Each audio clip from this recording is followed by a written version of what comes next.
પગથિયામાં શેઠના કુટુંબના ફોટા છે, બધાને બતાવો. વૃંદાવનમાં નામ ભૂલી ગયો, શેઠે મંદિર કરેલું છે, આખા કુટુંબના પગથિયામાં ફોટા મૂક્યા કે વૈષ્ણવો અમારા માથે પગ મૂકે તો અમારું ભલું થાય. વૃંદાવન પાગલ બાબાનું કંઈક મંદિર છે, શેઠનું નામ લક્ષાધિપતિ શેઠ હતા.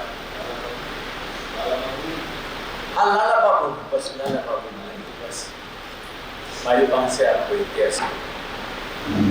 બહુ સુખી હતા, મહિનો ભજન કરવા જતા. પછી લગ્ન લાગી એટલે જાજુ ત્યાં હતા, અને પછી વિશ્રામ ઘાટમાં યમુનાના આમે કાંઠે ત્યારે જંગલ હતું, હજી હમણાં સુધી હતું. અમે જંગલમાં ફરેલા છીએ. એટલે ત્યાં એકલા હોય ને, ઝાડવાની ઘટા હોય ને, ઝાડવાની છે બે ભજન કરે આમે કાંઠે, એટલે હું ટ્રાફિક ન નડે. વિશ્રામ ઘાટમાં તો ટ્રાફિક બધા રોડ કામ રહી આમે વયા જાય. ઘણા ભક્તો એવા હતા, એકાંતમાં ત્યાં આખો ભજન કરવા વયા જાય. પછી સાંજે ઓળખાવાળો પણ હાલો છેલ્લો ફેરો છે, એટલે બધા બે વૈયા ગયા છે, એટલે બૂમ પાડી પછી ખારવાય હાલો છેલ્લો ફેરો છે. એટલે શેઠ ભજનમાં બેઠા હતા ને, નક્કી કરી નાખ્યું બસ હવે છેલ્લો ફેરો ઘેરે છે. કાગળ લખે, કાગળથી મળે દીકરાઓને. દીકરા સુખી હતા, એટલે ગામનું નામ ભૂલી ગયો, બધું છે. પછી છોકરાઓને કીધું હવે હું નહીં આવું, છેલ્લો ફેરો કરવાનો છે.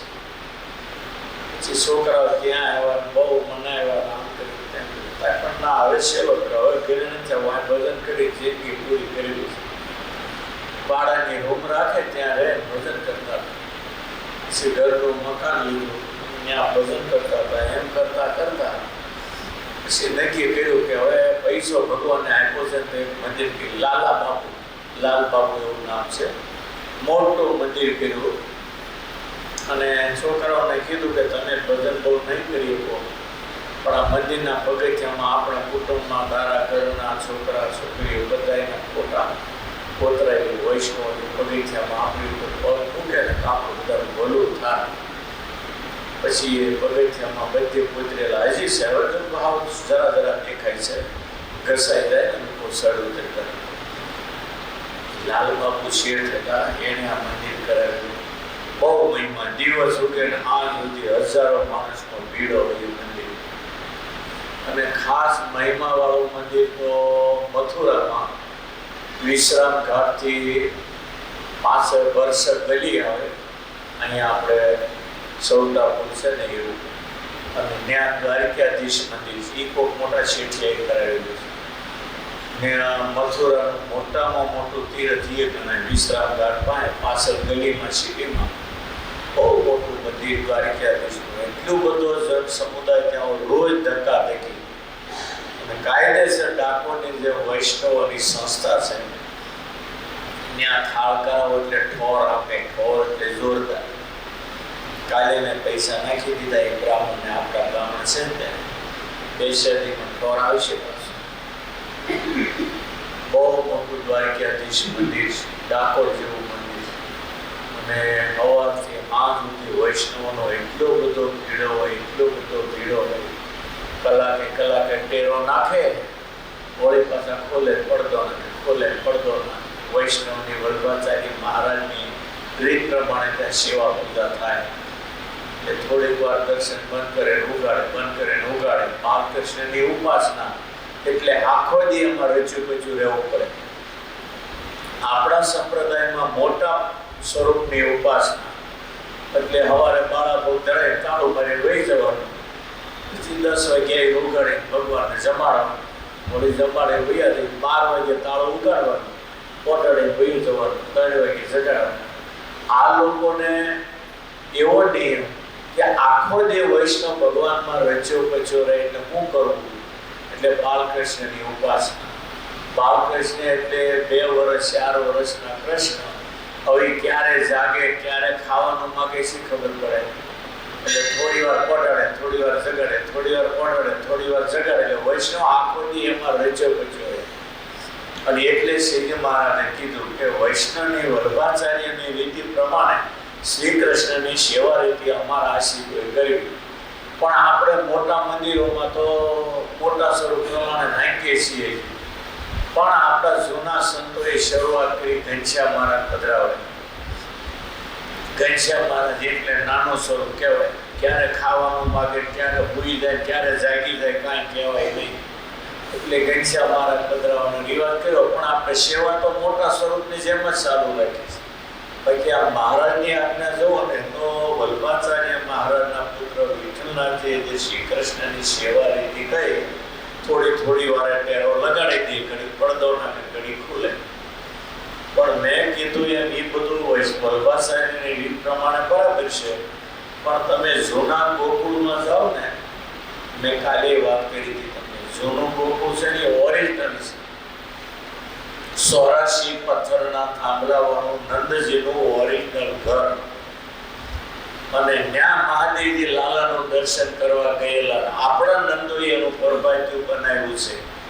બહુરૂપી દરવાજે બેઠા શંકરને ખોડીને. એ આજે પણ ગોકુળમાં, જૂના ગોકુળમાં ફળિયામાં મહાદેવનું મંદિર છે.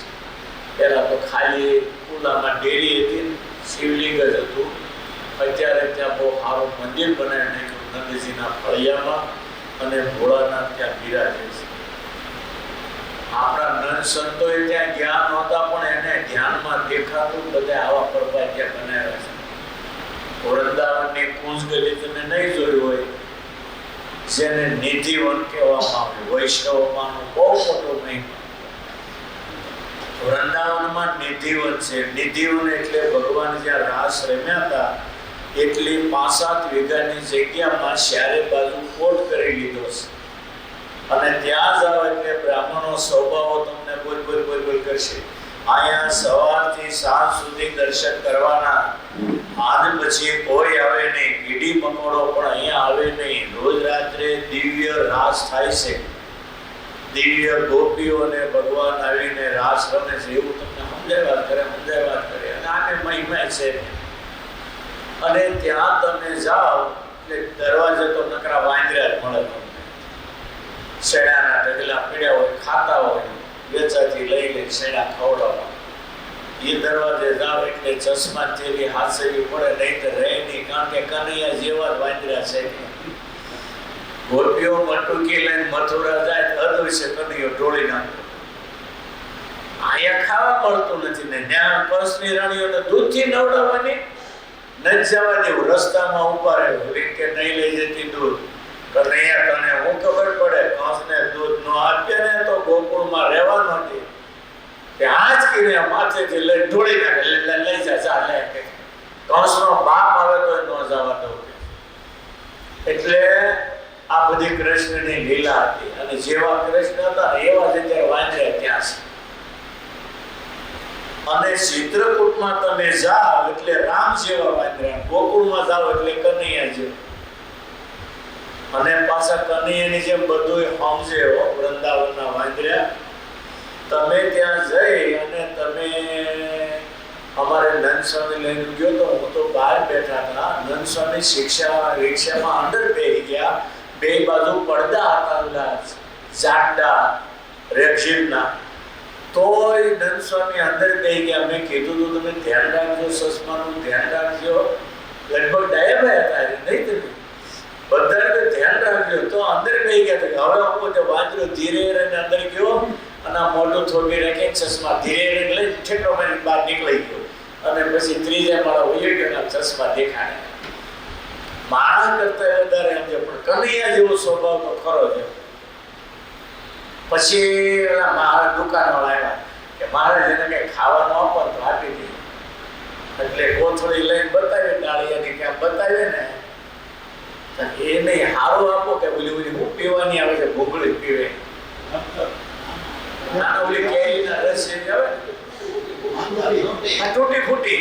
મને કે ડાળીએ નહીં માને કે છે તૂટી ફૂટી દેખાડો તો તૂટી ફૂટી એમ બતાવી ને તો આગો વહી ગયો. અને પછી પાછળ જે તૂટી ફૂટી બતાવી ને સસમા ઘા કરી દીધા, તૂટી ફૂટી લઈ લીધી એને. પછી તો આપણે દેખીએ પી ગયો અને સસમા પણ નાખી દીધા. એટલે બધા કે અજ્ઞાની નહીં, આ સમજેવા ખરા પણ કૃષ્ણ જેવો સ્વભાવ. અને ચિત્રકૂટમાં કેવું છે કે ત્યાં કામદ પર્વતની 6.5 કિલોમીટરની પરિક્રમા પ્રદક્ષિણા હું ઘણી વખત કરી આવ્યો. એ પ્રદક્ષિણા કરીને એટલે વાંદરા કેટલા ભેળા ખબર, આપણી શહેરી બાજુ પસા 100 વાંદરા હોય. અને વૃંદાવનમાં તો મારી નાખે, શીરી નાખે આપણને. હા, આખી ગાડીઓ ભરીને બિસ્કીટ બહુ ખવડાવે, 10-20 ખવડાવ્યા કરવાનું. પછી ત્યાં ઓલા વાંદરા છે ને ચિત્રકૂટમાં, એ તો શહેરી બાજુ નાના મોટા લગભગ પસા 100 શહેરી બાજુ વચ્ચે આપણે આમ જેમ જેમ ના કરીએ બિસ્કીટના ડાળિયા એમ ખાય પણ આપણને કાંઈ ન કરે. ડાયા એટલે માધવની માં જેવા ડાયા. માધવ પાછો ગોકુળમાં હોય. આ જરા આપણે કાઠિયાવાડમાં કહેવાય પડી, તમને ખબર તો છે ને, બહુ બધો ડાપણ કરે છે આ જોયો માધવની માં જેવો ડાયો. એટલે એ કેમ કહેવાય પડી? રામની માં જેવો ડાયો ન કીધું, માધવની માં જેવો ડાયો કહેવાય કેમ પડી ખબર છે? ગોપીઓને ત્યાં જઈને છોકરા હતા ત્યાં સૂટિયા ભર્યા, માખણની ગોળી હોય કે છાશની દૂધની એ ઢોળી આવે, ઢોળી પાછો ઘરે વયો. માં ઓલી ગોપી મને હેરાન કરે છે, મને છૂટિયા ભરે છે, મને આમ કરે છે. માં એ રાવ લઈને આવે તો તારે કઈ સાંભળવા જ નહીં થાય, કોઈ નથી આવતું. બે ને ખોળામાં બે પછી કરે અને કનૈયો એવો મને પાઠ ભણાવી દે ને, ઓલી ગોપી આવે જા જા તું ખોટી તો મારો કનૈયો કોઈ આમ કરતો હશે, મારો કનૈયો બહુ ડાયો છે. એ ત્યારથી કહેવત પડી ગઈ કે બહુ ડાયો જોયો માતાની માં જેવું. માતાની માં ગમે એટલું કર્મ લાવે રાવ લાવે ને પણ કોઈ દી એમ ન કહે કે મારો કનૈયો ગાંડો હતો, મારો કનૈયો તો બહુ ડાયો. આજે ભલે 17 જણની રાવ લાવે પણ તો દોડું તો એનું જ ખ્યાલ છે. અને એટલે કનૈયાને મથુરામાં રાત્રે ઊંઘ નહોતી આવતી. આવી માં કોણ ભૂલે કોઈ? આંખ પડે 17 ઘરની રાવ લાવે તો માં તો કનૈયાનું કહે છે જાઓ જાઓ તમે રોયા ખોટ્યું છું, હેરાન કર્યા કરો છો, હક લેવા દીધી કે મારા કનૈયાને છૂટિયા ભર્યા કરો અને પાછી પાછો કનૈયો આવો. જાઓ મને કોઈ રાવ લઈને આવતી નહીં. પેલી ગોપીઓ ઢીલી પડીને વહી જાય. ક્યારે તે હવે કનૈયા હકનો રાખો, નહીતર પછી મેં આ ગોકુળ મૂકી મથુરા વૈયા થઈ. માં તો એનું જ ખેંચતી પણ ભગવાનની એવી લીલા કરી હતી કે થાય શું. અને એવી લીલા માં છોકરાઓને મજા આવે, છોકરાઓની મજા કરાવવાની. વડીલોને બધાને ખબર છે કનૈયો ચોરી કરે તો ભગવાન અને માર ખાય તો ભગવાન, જેમ કરે તો ભગવાન. પણ છોકરાઓને તો છોકરાઓની રીતે ગળે ઉતરવું જોઈએ. એટલે ભગવાનને અમુક આવી લીલાઓ કરવી પડે. એટલે ગોકુળના વાંદરા છે કનૈયા જેવા, વૃંદાવનના વાંદરા અને ચિત્રકૂટના વાંદરા રામ જેવા બહુ સીધા. એને તો આમ હાથમાં લઈને બિસ્કીટ ખવડાવીએ ત્યાં એ ચારે બાજુ ટોળા વળે, બિસ્કીટ આમ હાથમાં રાખીએ ને ધીરે ધીરે લઈ જાય. કાંઈ નખબખ અડે નહીં, વાગે નહીં. ત્યારે એમ થાય કે ના રામ જેવા વાંદરા છે. પણ તમારે ગોકુળમાં વૃંદાવનમાં જાઓ, યમુના કાંઠે જ્યાં કાલીનાથને નાચ્યો એ ધરો છે ત્યાં જાઓ એટલે ત્યાં વાંદરાના ટોળે ટોળા હોય. ત્યાં તમારે સતત સાવધાન રહેવું પડે. એ અડધી મિનિટ ભૂલ કરી તો તમારા ચશ્મા હાથમાં થેલી હોય જાય ને જાય. પછી તૂટી ફૂટી બતાવો એટલે તરત ઘા કરી નાખી દે તમને. પાછા ડાયા એવા માતા કે માતામાં કહી દીધી એવા. એટલે યાત્રામાં જાઓ ત્યારે આ બધું યાદગીરી માટે હોય. આવું બને તો આપણને યાત્રા યાદ રહે. યાદ રહે એટલે યમુના દેખાય, ઓલું કદમનું ઝાડ દેખાય, ગોપીઓના કપડા ઉપર લટકાવ્યા હોય એ દેખાય. જો કે ત્યાં કદમનું ઝાડ છે ત્યારે યમુનાના કાંઠે જ્યાં કનૈયે ગોપીઓના શિર ખેંચેલા કે પછી કાલીનાગ નાચ્યો ને એ જગ્યાએ કદમનું બહુ મોટું ઝાડ છે. અને ઉપર ડાળીએ ડાળીએ પાછી હાડીઓ લટકાવેલી છે, જુદી જુદી થઈ ગયેલી હોય, ફાટી ગયેલી લટકાવેલી. એટલે આપણે જઈએ એટલે એ લીલા આપણને યાદ આવે. એટલે મેં તો જઈને જેટલે હારે હતા ને એને કાંઈ બતાવવા બાકી રાખ્યું. મારી એને ન આવ્યો એની જુદી વાત છે, બાકી મારી એને જે આવ્યા છે ને એને તો ખૂણે ખાસ રહી એવું બતાવી દીધું. અને એમાં ક્યારેક ક્યારેક તો ગાડી એકલા લઈને જઈએ ત્યારે એમાં દાયાભાઈ ને હરેશભાઈ લોન્સવાળા હોય કારણ કે જમવાનું હોય ને શેવડો હારે રાખી એટલે હરેશભાઈ એવી સરસ ભેળ બનાવે ને કે જ્યાં જ્યાં ભેળ ખાધી ને એ પાછું યાદ આવે. લ્યો, એવી સરસ યાત્રાઓ કરી છે કે એવા સરસ સ્થળોના દર્શન કરાવ્યા છે.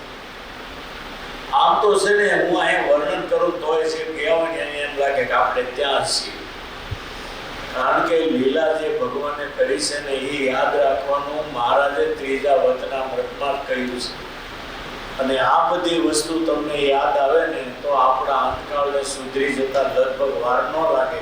બાકી અંતકાળના સમયમાં જોખમ બહુ મોટામાં મોટી છે. આપણે માયાના જીવ છીએ, આપણને ખ્યાલ નથી આવતો, પણ છેલ્લી વાર પસ્તાવા રડવા સિવાય કાંઈ નહીં વધે. કારણ કે છેલ્લી વાર ભગવાન નહીં આવે, બૈરા છોકરા, બંગલા, મોટર, પૈસા, આ સિવાય કાંઈ યાદ નહીં આવે. અત્યારે તમારો જેમાં જીવ છે એ જ વસ્તુ તમને છેલ્લી વાર યાદ આવશે. પણ જો આવી યાત્રા અને ભગવાનને, સંતોને, હરિભક્તોને જે આનંદના પ્રસંગો બન્યા હોય, ઉત્સવના પ્રસંગો થયા હોય, અને એ બધું છે ને એ તમને સહજ યાદ આવે અંતકાળ. જો એ યાદ આવી જાય ને તો પૈસા બૈરા એક બાજુ પડ્યા રહે. ઉત્સવ યાદ આવે એટલે સાધુ યાદ આવે, હરિભગત યાદ આવે. ત્રીજા વચનામૃતમાં લખ્યું કે એના યોગે ભગવાન યાદ આવે તો જીવને મોટી પદવીની પ્રાપ્તિ થાય. એટલા માટે યાત્રા તો કરવી જોઈએ. અને મહારાજે પણ શિક્ષાપત્રીમાં આજ્ઞા કરી કર્તવ્ય દ્વારકા મુખ્ય તીર્થયાત્રા યથાવિધિ મુખ્ય દ્વારકા. પણ બધાય તીર્થો યાત્રા કરવા જેવા ખરા. આપણા કોકના કોક ગરીબ કે આજે કાલે કોકનો ફોન આવ્યો, ક્યાં છીએ? તો ભુવનેશ્વરીથી બેઠા, સવારે જગન્નાથપુરી પહોંચી દો. જો અત્યારે જગન્નાથપુરી પહોંચી ગયા છે, ના મને ભૂલી જવાય, હું ભૂલું તમને ખબર એટલે બહુ વાંધો નહીં. પણ અત્યારે એ જગન્નાથપુરી પહોંચી ગયા છે. ત્યાંથી 100-150 કિલોમીટર ગંગા સાગર, ભારતનું મોટામાં મોટું તીર્થ. તો કે હું બધે ગયો પણ ગંગા સાગર તો ગયો નથી. એ બાકી આજે બાકી. અમારે પૈસાની બાકી રહેતી છે, મારે જગન્નાથપુરી ગંગા સાગરની હજી બાકી છે. બાકી એવા પવિત્ર તીર્થો છે. જગન્નાથપુરીનો ઇતિહાસ વાંચો તો તમે તો વિચાર કરતા થઈ જાઓ. એવી અદ્ભુત કથાઓ છે જગન્નાથપુરીનો ઇતિહાસ. ક્યાં પ્રભાસને દરિયે ઋષિમુનિ ભગવાનને હારે પડી ગયા, પછી અડધું પડેલું સબતોને દરિયે ખેંચી લીધું અને હલેસા મારતા ઠેક ભારતના પૂર્વ છેડે જગન્નાથપુરીમાં કાઢ્યું કૃષ્ણનું અડધું પડેલું શરીર. ત્યાંના રાજાને, ઇન્દ્રદ્યુમ્ન રાજાને દર્શન દઈ કીધું મારું શરીર આવ્યું તું લઈ લે.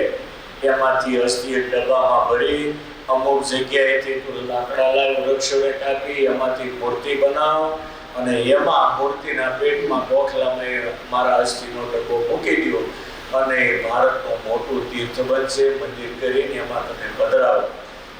એમાં 12 વર્ષે જગન્નાથપુરીમાં મૂર્તિ બદલાય અને એને સ્વપ્નમાં કે એ જે ઝાડ કાપવાના મોટા 2 જણાથી બથમાં ન હોય એવા ઝાડ અને એની મૂર્તિ બનાવવાની. અને એ મૂર્તિ જે ઓરડામાં બને ત્યાં કોઈની નજર કે કોઈ જવું ન જોઈએ. અને કોઈ જોઈ જાય તો એની અંદર ભગવાનનો પ્રવેશ થઈ જાય, પછી કામ ન કરાય. એટલે હાથ અધૂરા હતા, કોઈ જોઈ ગયા પછી ભગવાનનો પ્રવેશ થઈ ગયો, પછી હાથ ન કર્યા. એટલે અત્યારે હાથ વગરની મૂર્તિઓ ત્યાં પધરાવાય. પહેલી વાર બન્યું ને એવી જ મૂર્તિ. જો કે એ ડબરાની અંદર ભગવાનના અસ્થિ છે. વર્ષો પહેલા એટલે 35-40 વર્ષ પહેલા જગન્નાથપુરીની ગૌશાળા આપણના ગુરુને આપી હતી. ત્યાંના વૈષ્ણવ ટ્રસ્ટીઓ લક્ષ્મીનાથ ટ્રસ્ટ વાળા. ત્યારે ગુરુ કે મારે કાંઈ નથી જોતી, ગુરુને અર્પણ કરવાની. પછી ગુરુએ વળતા સંસ્થાને મોપાવી એટલે ટ્રસ્ટી મંડળ બધું ગુરુને હું હતો. મારે બધો લાભ મળ્યો હતો દર્શનનો. બુરાપુર બધે થઈ જગન્નાથપુરી ગયા હતા અને ગૌશાળા આપણને મોકલી. અને ત્યારે રથયાત્રા બરોબર હતી. અને રથયાત્રામાં કેવું હોય કે અહીંથી રોડ છે ને એટલે બધા પહોળા રસ્તા અને એની વચ્ચે રથ નીકળે ત્યારે 15-17 લાખ માણસ હોય રથયાત્રા દિવસે. એ વખતે અત્યારે કેટલું હોય આપણને ખબર નથી. અને એ રથ નીકળે સવારમાં 4-5 વાગે અને આપણે સવારમાં 5 વાગે ભાડે એ ધર્મશાળા હોય ને એમાં ઝરૂખાની અંદર ખુરશીઓ નાખી બેસી જવાનું હોય. સવારના 5 વાગે, સાંજે 5 વાગે રથયાત્રા ત્યાં નીકળે. અમે નાગા બાવાની જે ધર્મશાળા હતી ને એમાં એ વૈષ્ણવ ટ્રસ્ટીઓએ એ વખતમાં 40 વર્ષ પહેલા 100 રૂપિયાની ટિકિટ લઈ અને બધું કરી દીધું. પૂરી સવારમાં 4 વાગે મગ બફાવ્યા હતા અને વઘારેલા મગ જમી અને મેં ધર્મશાળા વહી ગયા હતા. સવારે 5 વાગે બેઠા ત્યાં સાંજે 5 વાગે રથયાત્રા નીકળી. અને રથયાત્રાને એવો રિવાજ કે 6 મહિના પહેલા રથ બનવાના ચાલુ થઈ જાય. એ જમાનામાં 4-5 લાખનું લાકડું લાવતા અને એના 3 રથ બનાવતા. રથ બહુ મોટા હોય. આ હોલમાં એક જ રથમાં એવો.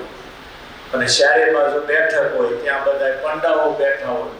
પંડા હોય ત્યાં બહુ જાણે 450 જેટલા. અને થાળી હોય ને એથી મોટા મોટા મંજીરા એમાં ભટકાવે ને તો કાનના પડદા ઓલા થઈ જાય એટલો બધો અવાજ કરે. બધા મંજીરા વગાડતા હોય. અને એ રથને જ્યારે મૂર્તિને નીચે લાવે ત્યારે ગાળો બોલવાની પ્રણાલિકા, અંધ પરંપરા જેને કહે ને, મૂર્તિને ખેંચી જ્યારે નીચે લાવે રથમાં લઈ જવા ત્યારે ગાળો બોલે. અને ત્યાંના રાજા ઇન્દ્રદ્યુમ્ન રાજાના વંશોના દરબાર એ હોનાની આવણેથી આગળ રસ્તો વાળાની પાછળ મૂર્તિ લઈ અને એ રથમાં પધરાવે. અને કોઈ પણ માણસે રથ ખેંચવાનો નહીં. દોરડું જાડું બહુ હોય, 3 ઇંચ બાય 3 ઇંચ જેટલું જાડું દોરડું હોય. અને 4000 પોલીસ આવે.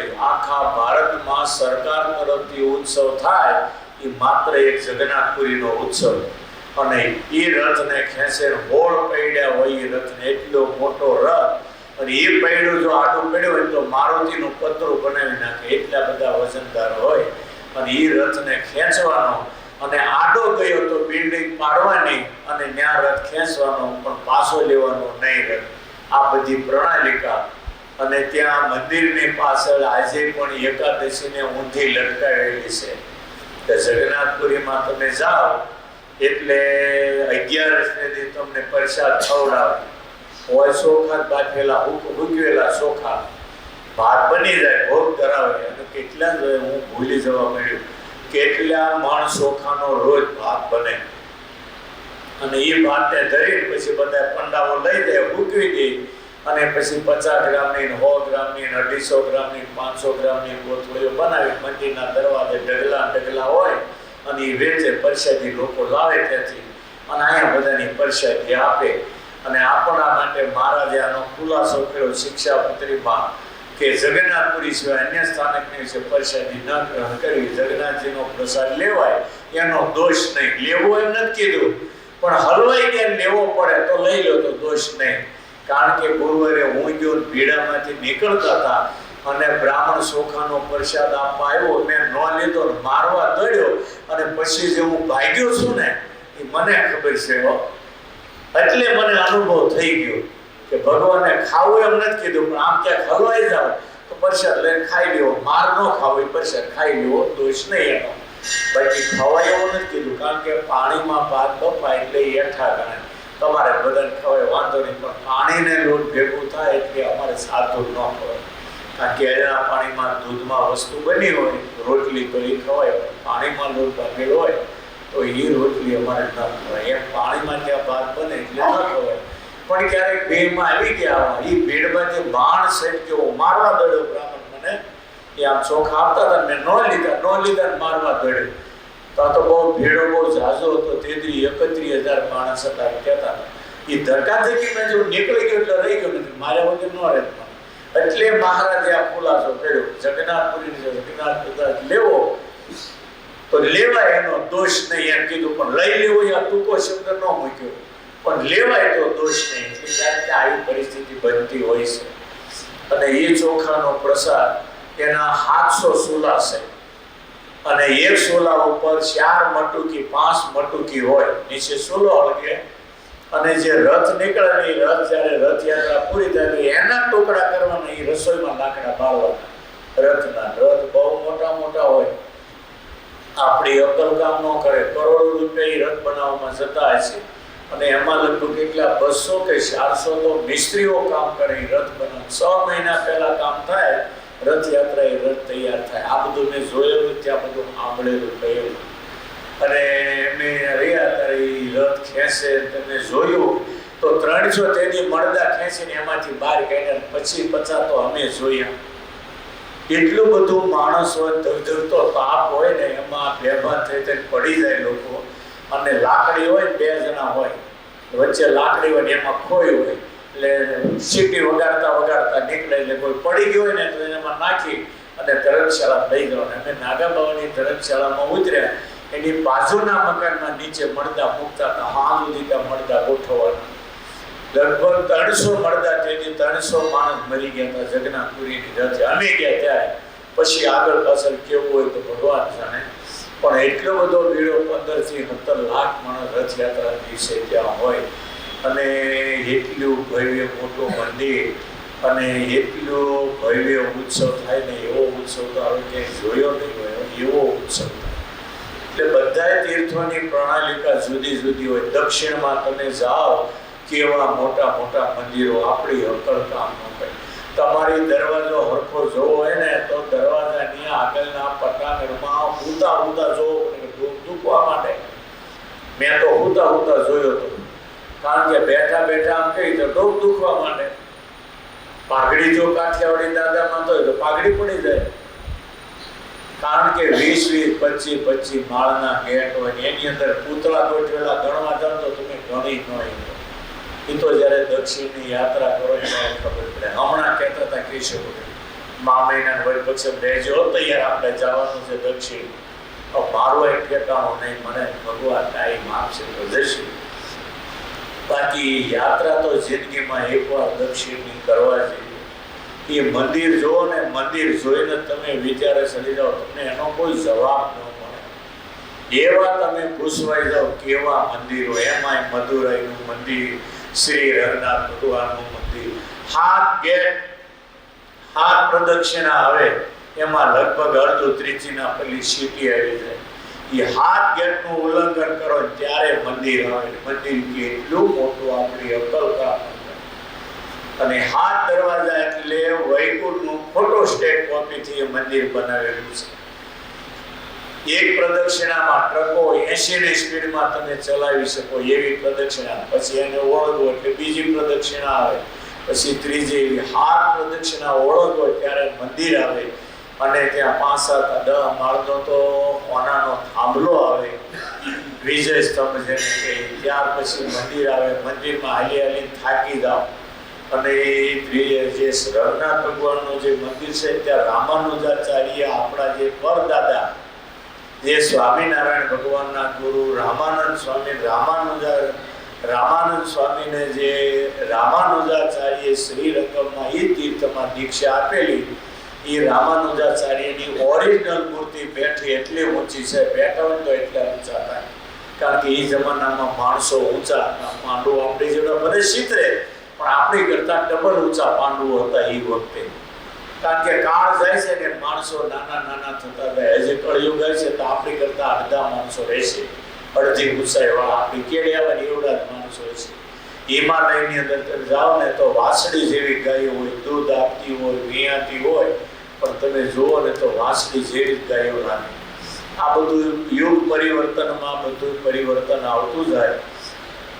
અને ત્યાં પણ એવું જ હોય છે. જગન્નાથપુરી, એ શ્રીરંગમ ને તીર્થ જો રામાનુજાચાર્યની ઊંચી મૂર્તિ લગભગ 750-1200 વર્ષ પહેલાની છે. કેમિકલ નાખીને હજી એ મૂર્તિ ઓરિજિનલ રામાનુજાચાર્યનું શરીર. રામાનુજાચાર્ય એટલે કોણ? લક્ષ્મણજીનો હતા. રામ અનુજ એટલે નાના. રામ અનુજ એની સંધિ કરતા રામાનુજાચાર્ય થાય. એ આચાર્ય હતા. એટલે લક્ષ્મણજીએ ધર્મની રક્ષા માટે રામાનુજાચાર્ય રૂપે અવતાર લીધો અને વિશિષ્ટાદ્વૈત મતની સ્થાપના કરી. અદ્વૈત તો ખરું, બીજાનું અદ્વૈત છે ને આપણું અદ્વૈત, પણ આપણું વિશિષ્ટ અદ્વૈત, વધારે અદ્વૈત. એટલે આપણે જીવ ઈશ્વરને માયા ત્રણને તો માનીએ છીએ, એમાં જીવ ઈશ્વર ખા, પણ આપણે ઈશ્વરને માનીએ છીએ. બ્રહ્મ સત્યમ જગત મિથ્યા. બહાર વાળા એવું માને છે બ્રહ્મ સત્યમ જગત મિથ્યા, ભગવાન એક સત્ય અને જગત આખું ખોટું. જ્યારે આપણે એવું માનીએ છીએ કે બ્રહ્મ સત્યમ જગત મિથ્યા, જગત પછી પણ જીવ, ઈશ્વર, માયા, બ્રહ્મ આ ચાર તત્વો પણ અમર, પછી જગત મિથ્યા. અને બહારવાળા એમ કહે છે ભગવાન એક જ સત્ય, બધું મિથ્યા. આપણે એવું કહીએ છીએ કે ભગવાન સત્ય, પછી જીવ, ઈશ્વર ને માયા ચાર સત્ય, પછી બધું ખોટું. એને વિશિષ્ટાદ્વૈત કે જીવ, માયા, ઈશ્વર એમાં ત્રણ મુખ્ય આવે અને પાંચ તત્વો ગણીએ ત્યારે જીવ, ઈશ્વર, માયા, બ્રહ્મ અને પરબ્રહ્મ આવે. પણ જીવ, ઈશ્વર અને માયા ત્રણ એમાં ભગવાન સત્ય, પછી જીવ પણ સત્ય, કારણ કે એનો નાશ નથી. પછી જગત મિથ્યા. એટલે આ બધું રામાનુજાચાર્ય એ મત પ્રવર્તાયો અને એ આપણો વિશિષ્ટાદ્વૈત મત કહેવાય. એ લક્ષ્મણજીની મૂર્તિ ત્યાં રામાનુજાચાર્યની તમે જાઓ દક્ષિણમાં તો એ મૂર્તિનું ખાસ દર્શન કરવું બહુ મહત્વનું. મુખ્ય દેવોના દર્શન કરતા એ મહત્વ લક્ષ્મણજીની મૂર્તિનો મહિમા. એ રામાનુજાચાર્યનું ઓરિજિનલ સ્વરૂપ આજે છે. ત્યાં સોનીભાઈ છે, આપણા શિષ્ય છે, 222 નંબરની પેઢી આખા ભારતમાં જાય છે કરોડો. એ શેઠ આપણા ખાસ છે, મારા હેતવાળા કે એને ત્યાં ઉતરીએ છીએ. અને એના બાપુ તા સોની દાદા મોરખેડામાં વસોલા અને મારા બહુ હેતવાળા દર વખતે એને ત્યાં બધી રાત ઉતરી અને 2-5 કરોડના બંગલાઓ છે, બધી રીતે સુખી છે. એ અમને બહુ હાસવે. અને ત્યાં તમે જાઓ તો એ હારી આવીને અમને બધું દર્શન કરાવ્યું. હમણાં ગયો ત્યારે એના દીકરા રશ્મિભાઈને બધે અમને દર્શન કરાવ્યા. મને ભક્તિ સ્વામીને નાનું ઝીણું બધું મંદિરમાં દર્શન કરાવ્યું. 2 કલાક થાય, 3 કલાક ત્યારે માંડ ઉતાવળે દર્શન કરીએ ત્યારે થઈ રહે. આટલું મોટું મંદિર છે, કેટલા 50-100 વીઘામાં મંદિર છે. અને એવો લૌકિક દર્શન, મૂર્તિ ઉતેરી લગભગ 23 ફૂટની મૂર્તિ લાંબી. પહેલા મંદિરમાં સુખસિયા છે, ત્યાં શરણ હોય, વચ્ચે નાભીમાંથી બ્રહ્માથી હોય એ. અને ત્રીજા મંદિરની અંદર ઘનશ્યામ મહારાજ છે, ત્યાં મોસ્તકો ભગવાન ઉતેલા. આવી રીતની મૂર્તિઓ ત્યાં છે. તો દક્ષિણની યાત્રા કરીએ ને આ બધું જોઈએ ત્યારે ખબર પડે. પણ મહારાજે આપણને યાત્રા કરવાનું એટલે કહ્યું છે કે અંતકાળે કાંઈક ભૂલી જવાય, પૈસા, બૈરા, બંગલા યાદ આવી જાય. પણ જો આવી યાત્રા યાદ આવી જાય તો સાધુ બ્રહ્મચારી યાદ આવે, એને યોગ્ય ભગવાન યાદ આવે તો આ જીવને બહુ મોટી પ્રાપ્તિ થાય. એટલે યાત્રા કરવાનું કહ્યું છે સહેજા.